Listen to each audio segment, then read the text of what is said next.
IVF treatment start பண்ணுறதுக்கு முன்னாடி நம்ம எப்படி தயார்படுத்திக்கணும் அப்படின்னு பார்த்திங்கன்னா, நல்ல ஒரு பெஸ்ட்டான ஐவிஎஃப் சென்டரை நம்ம சூஸ் பண்ணிக்கணும் ஹாஸ்பிட்டலில்.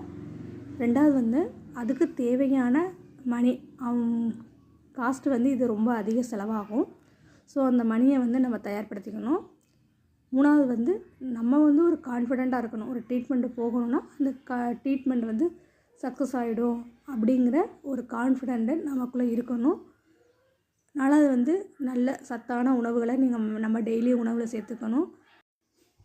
நம்ம சாப்பிட்ற சாப்பாட்டில் நிறைய காய்கறிகள், பச்சை காய்கறிகள் நிறைய சேர்த்துக்கணும். பயிறு வகைகள், முளைக்கட்டின பயிறு வகைகள் நல்லது. அது டெய்லியுமே நீங்கள் சாப்பிட்டிங்கன்னா உங்கள் ஹெல்த்துக்கு நல்லதாக இருக்கும். அப்புறம் அஞ்சாவது பாடி உங்களோட ஃபிட்னஸாக இருக்கணும். கரெக்டான வெயிட் இருக்கணும். வெயிட்டை கூட இருக்க